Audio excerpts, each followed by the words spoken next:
This week on the Computer Chronicles, privacy online. We'll show you how to reject cookies and otherwise keep web marketers from stalking you. We'll show you one web service which gives out privacy licenses to websites that promise to look out for your privacy. And we'll tell you about a service called Pravada that lets you surf the web anonymously. Plus tips on how to meet people online but not give away too much about who you are and where you are. Plus my pick of the week, the world's smallest digital camera. Privacy online, this week on the Computer Chronicles. The Computer Chronicles is brought to you by RonDiamond.com, the oldies site on the internet. Music and memories from the 50s, 60s, and 70s, not just another jukebox. Additional support comes from the law offices of Ivan Hoffman, lawyering with integrity for internet law, copyright, trademark, and other intellectual property law. And by TechWeb for up-to-the-minute technology news.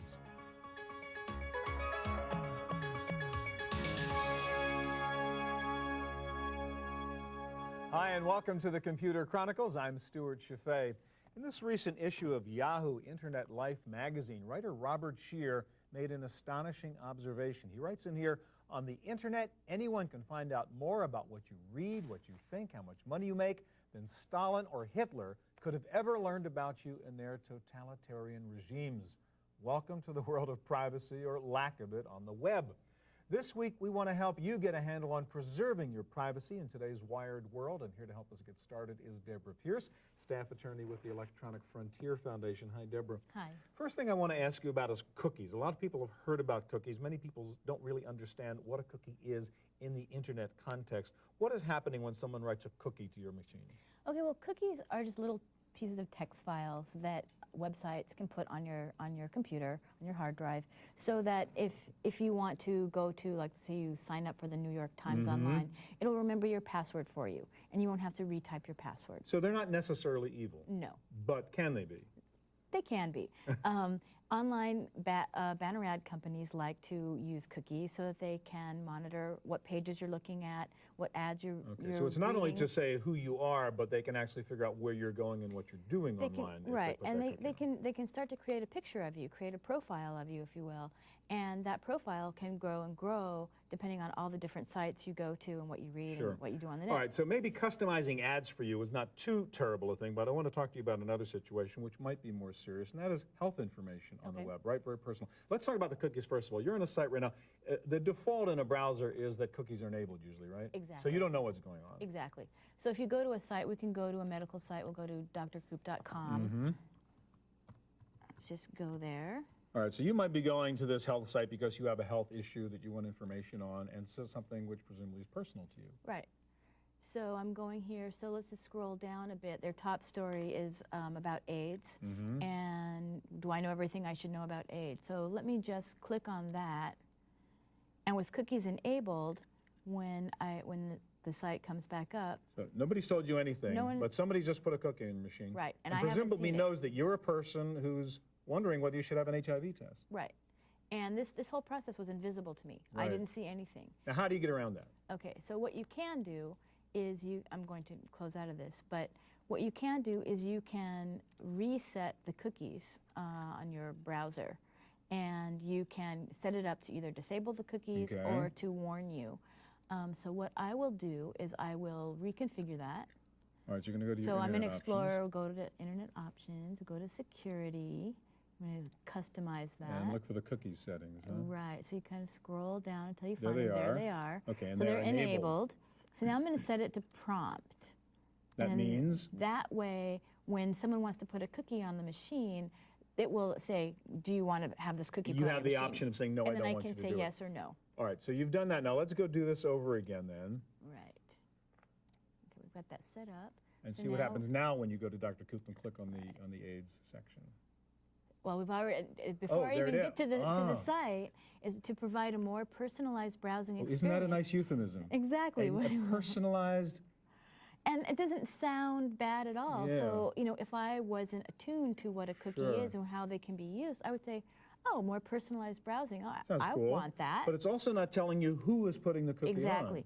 Now, some other browsers will tell you. Okay, so you do Netscape, So it might if you actually do tell you that. Netscape, it will tell you, double click, or somebody else will let you. But if I say no, sometimes they'll keep trying to put a cookie on until they wear you down and right, put quickly, the other thing I want to ask you about is privacy statements. Now, if you go to Dr. Coop, they're going to say, we have a privacy statement, we're going to protect your privacy and so on. I want you to show us that and make sure the consumers understand that that's not necessarily, doesn't necessarily mean you're protected, right? Okay, well, let's go to their privacy statement.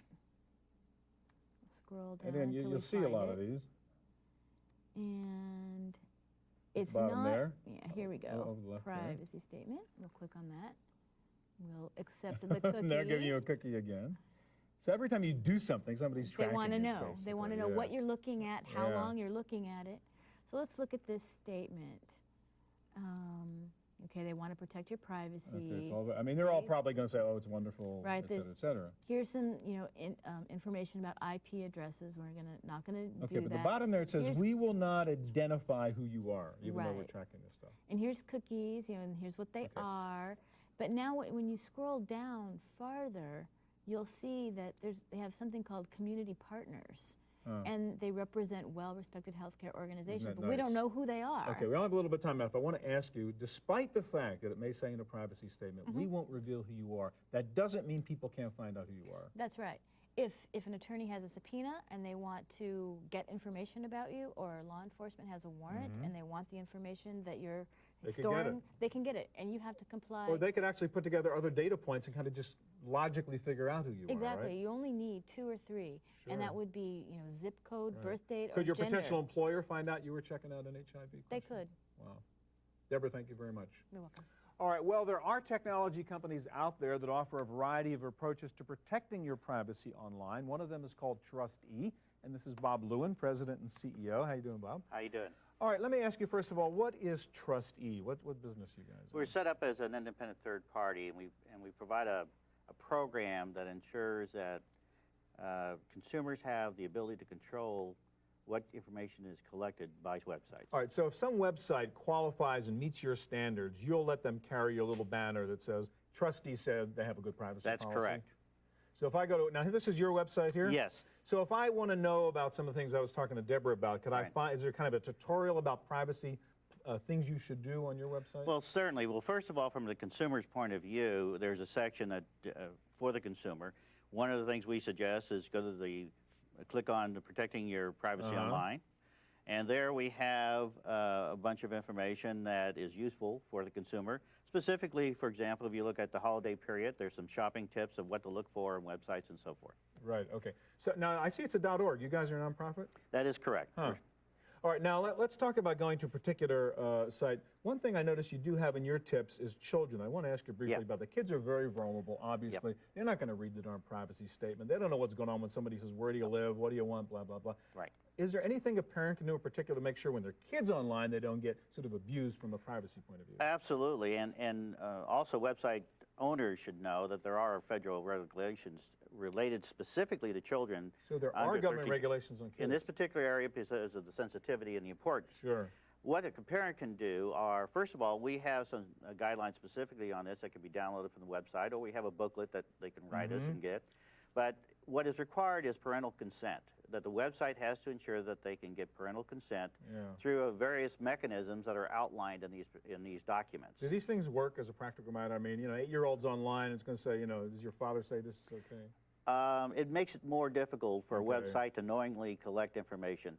But, is it a 100% guarantee? It's tough. All right, let's go to one of the sites that you guys have licensed, like Intuit, I guess, is one of them, right? If you go to Intuit, let's pull up that site if we could. We'll see somewhere there it says, like, TrustE said this is okay, right? Now, to get to this point, a site has to go through a very extensive process where they have to define exactly what information they're collecting, who's it being shared with, talks about cookies and identifying what those cookies are and where they go. After they do that, and we're satisfied with that, they're allowed to carry there's your little symbol. TrustE banner. So a consumer going to a site, first thing look to see, for example, if they have a TrustE symbol, that'll take them right to their privacy statement for Intuit in this case.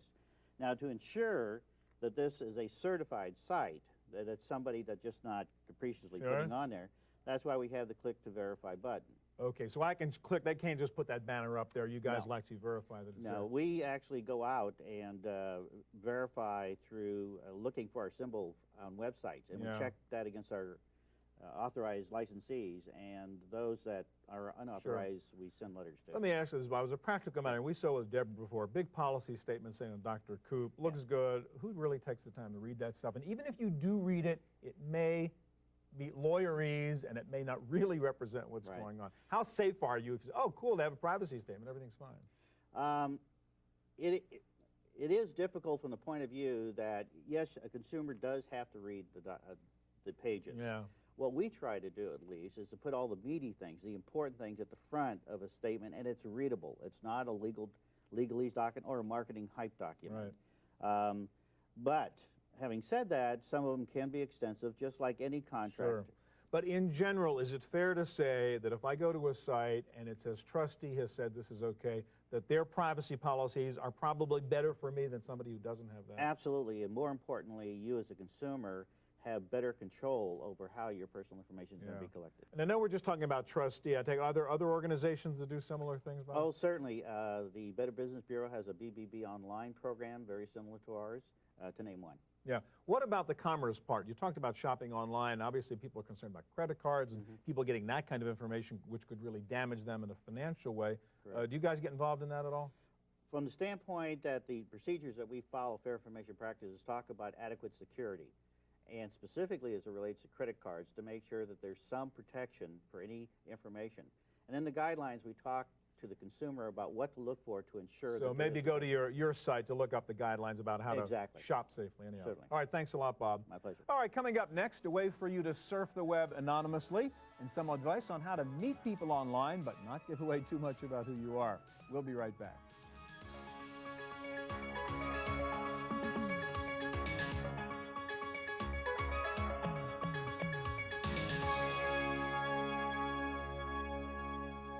Well, one way to preserve your anonymity online is to sort of wear a digital disguise to mask your true identity so all those websites and advertisers can't follow you.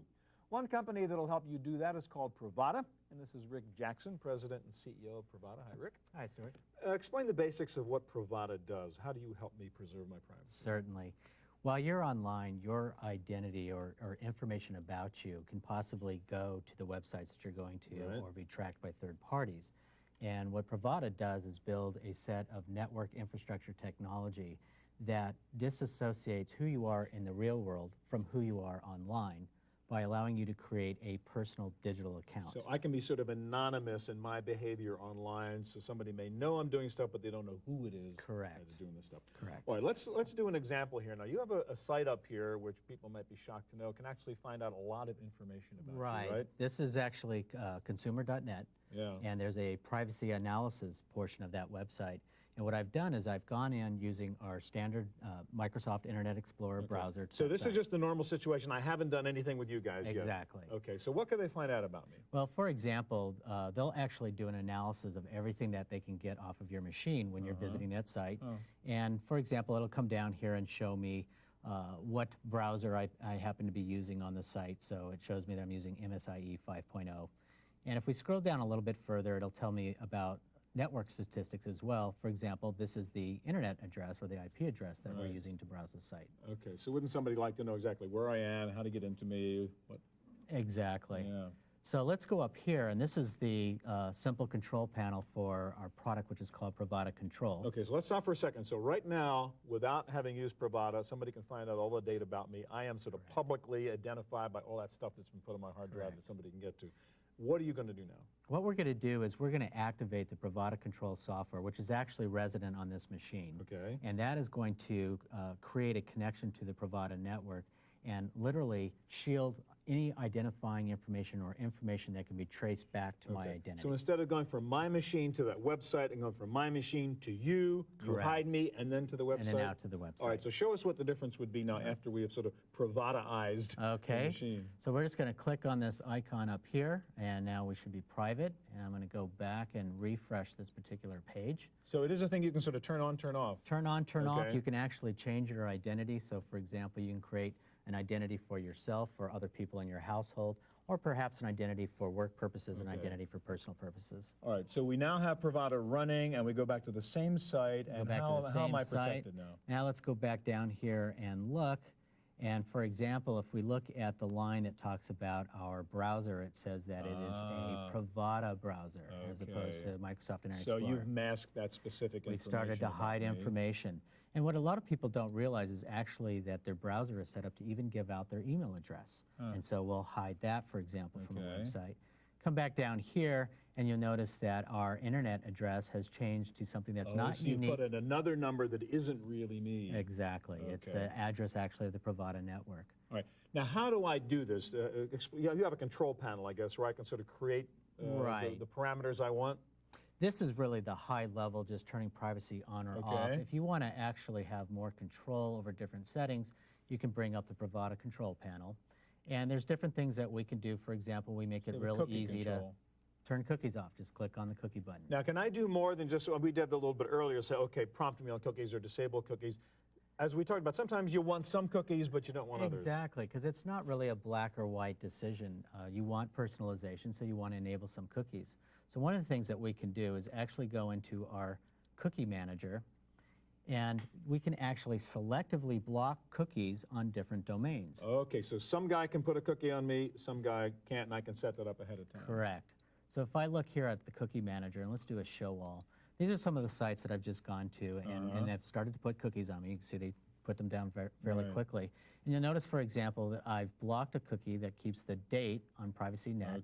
So I can actually go into, say, Yahoo, select that, and block that particular cookie if I wanted to. Now, is this a download that I just go to your site and I pull down, I can use it? Pravada actually sells its network services to ISPs and to some of our financial service partners. So a customer can ask their ISP if the Pravada network is available, or go to actually AmericanExpress.com. All right, so I don't go to you directly. So you're really providing your service to the guy I may be dealing with. Right. We think of it as privatizing all the digital on-ramps. All right, it's sort of like the trustee we talked about before. I mean, I want to go to a site that's got Pravada there, so it'll protect me when I'm there. Well, actually, you can go to your ISP service, have Pravada, so that everywhere on the internet you're protected. But it's delivered via your on-ramp. But I mean, it's the ISP that's making that decision, or am I making that decision? You're making that decision. They're carrying the product forward. Got it. Okay. And does it cost me something to do this? Most people are charging approximately $5 a month for the service. Okay, so it's sort of fee service. Correct. All right, thanks so much. Great. You're welcome. Well, one of the really cool things about the web is that you can meet people online, but there is a risk there. Who really is that other person hiding behind that chat room handle? Here to help us deal with this privacy problem is the online dating guide for About.com, Brenda Ross. Hi, Brenda. Hi, Stewart. So you're in the business of helping people get to know stuff about other people online, but there are limits to that, I assume. And I want to ask you about a couple different situations. I mentioned the chat room. You go in a chat room, you start to talk to people. Are there sort of basic rules about what you should and shouldn't do in a chat room so you don't endanger your privacy? Yes. They are? Well, first you want to pick a handle. Okay. So Which should not be your name, I assume. I would say you want to be so if you're Sandra Nichols, you know. Yeah, I put that in, Sandra Nichols 25. And it's like, you don't want to do that. What you want to do is pick something. Most people in a chat room, I would probably pretty much say all people in a chat room are going to pick something cute. Right. You know, like Twinkie or, you know, or sassy. Okay. Maybe even just an aspect of their character, but they're not going to put their real name. You just don't want to do that. So number one, make sure you hide behind the handle. You don't want to be Brenda in the chat room. Yeah, don't use your social security number. Yeah, got it. What else besides the handle? I mean, people are going to ask you questions in a chat room. Hey, where do you live? When were you born? Right. If you're going to tell somebody where you live, just be really general and pick a region. Don't pick something specific. Say, I live in the San Francisco Bay Area. Right. You don't want to say, I live on the corner of Jackson and Steiner. Sure. You don't want to do that. Okay, what else? So you don't want to tell people exactly where you're at. Now, here's an interesting one. Suppose somebody says, you have a website. You say, oh yeah, my website is blank.com. That's bad, right? Yes, that's bad because, and a lot of people don't think about this, but when you register for a domain name, you're going through Network Solutions. And anybody can go to that site, they can type in your domain name, and they can find out your name, your address, and your phone numbers. So giving somebody your domain name, your website address, is giving them all that information too if they want to get it. There's an option on Network Solutions where you can have that stuff deleted, but you have to. They don't do it voluntarily. But most people haven't done that. No. What about somebody says, oh, what's your email address? Well, should you give them your email address? You know what? It's always smart if you don't know somebody to give them your fake email address. And you can get those anywhere. You can go to Yahoo. So Yahoo like a web address where it's not really tied to a particular website. And don't use your name. Even though it's cooler to use your name, it's better to just use something fake. Okay. All right, so let's get away. That was your chat room, actually, on your website, right? Yeah. Let's go to the other situation, which a lot of people don't think about, which is Usenet news groups and postings. That's right. People don't realize that you post something on a news group somewhere, anybody can see that forever, right? They archive this information for years, and they don't let it go. So what would be an example of a dumb thing to do? Okay, here's one. Went in alt drugs, and Alt this guy drugs. writes, I do so much speed, okay? Now, let's say in 5 years, this guy's changed his ways, and he wants to be a cop or a lawyer, and he goes and applies for a job, and they can do a search on him, and they can find this. Oh, gee, I wonder if this guy still does all the drugs he used to do. Employers do that, or they hire services that do that? I would. Yeah. Why not? You have nothing to lose. Okay, so moral of the story is posting on a news group board is public and sort of eternal in a way. But you would have to use that person's email address, and you can change your email address all the time. Okay. So you could probably do your fake email address for the use groups. But, I mean, the caution here is be aware, if you post stuff, this is a public statement in an open park that anybody can hear. It's not going to go anywhere. And it's going to be there for all. Now, let's talk about your specialty, which is the dating service. I mean, the whole point is you want to go and meet somebody, and you want to find out who they are, and you're going to want to reveal a little bit about yourself to figure out if there's a good match there. You have matchmaker.com up there. I have Matchmaker here. Now, what's the risk at the beginning there in like just signing up for a service like Matchmaker? The thing that sets Matchmaker apart from the other sites is they ask you so many questions, and I think they're kind of intrusive. So just to register, they ask you like what? Can you show us? Just to register, they want to know what month you were born, what day, what country, your zip code, and then once you get into it, they want to know, you know, what kind of car you drive, what's your eye color, your height, your weight. And as we talked about earlier, that data can then be used to correlate with earlier data in some place that maybe didn't ask for that, but can find out exactly who you are and whether you're that person who said, I want an HIV test, et cetera, et cetera. Oh, I'm not sure about that because this is all anonymous, okay? When you join a dating service, they give you an anonymous email, and let's say you try it for a trial because they charge you. You pay, you know, you think you're going to meet somebody seriously when you're going to pay money to a dating service, but you know, if you just sign it for a week free trial and then you meet somebody on that, let's say we met, okay? After a week's up, I shouldn't give you my real email address. Okay, use that anonymous email that the service my provides. fake Hotmail, cupcake@hotmail.com. But still, you got to think about all this data you're giving somebody at some point. Now, the last thing I want to ask you about is the scariest part to me. You go on to, say, matchmaker.com. I meet you. We chat a little bit online. I know a little bit about you, and I say, well, she's not answering these really good questions. I want to find out really who she is and where she lives, and is she married, and is she this? I can actually go to a website and find that information. You can go to datesmart.com, and you can, all you have to do is give them my name, my current address, and my date of birth. And if you can get that information from me, and I'm thinking... Or find it somewhere online. Yeah, then you can find out pretty much anything about me according to this website. Like what? Educational background? You can find out if I've been married or am married, divorced, my educational background. Whether you've been in prison? Right. Wow. And I don't really want you to know that. All right. Oh, what my title is at the job I have. I can find out if, you know, if somebody's still alive.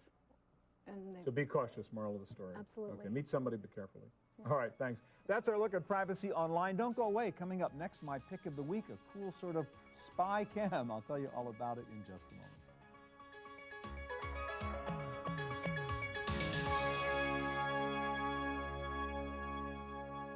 Now for my pick of the week. If you've watched this show before, you know I have a soft spot for digital cameras and cool watches. So how could I not flip when I found this little gadget? It is Casio's new wrist camera. Yes, it is a digital camera combined with a digital watch. This may not be the most practical watch in the world, but it is an amazing piece of technology. Not quite Dick Tracy, but pretty darn close. It's only monochrome, 16 levels of grayscale with a 120 by 120 resolution, 14,400 pixels, but it does take pictures. In fact, you can store up to 100 digital photos in this watch. You can also caption them, you can merge 2 photos into one, and with an optional PC link kit, you can download the pictures to your PC or your website, or upload pictures from your PC to your watch, so you can carry around pictures of the kids right on your wrist. It also features a kind of address book mode, which Casio calls the Visual Data Bank, in which you add to the usual name and phone numbers the person's picture. Pretty good for trying to remember names or recognize faces. It has an infrared port so you can beam pictures to other IR devices or share pictures between watches if you can find somebody else who owns one. By the way, it's a pretty good watch. 5 alarms, countdown timer, day and date, stopwatch, etc. It's definitely for the early adopter, but it can also be very practical. My favorite application, taking a quick shot of the location number of your parking space so you can remember where your car is. It is the wrist camera from Casio. Cost is under $200. That's it for this week's show. Thanks so much for joining us. If you have any questions about anything you saw, please check out our website at computerchronicles.org. Have a good week. We'll see you here next time.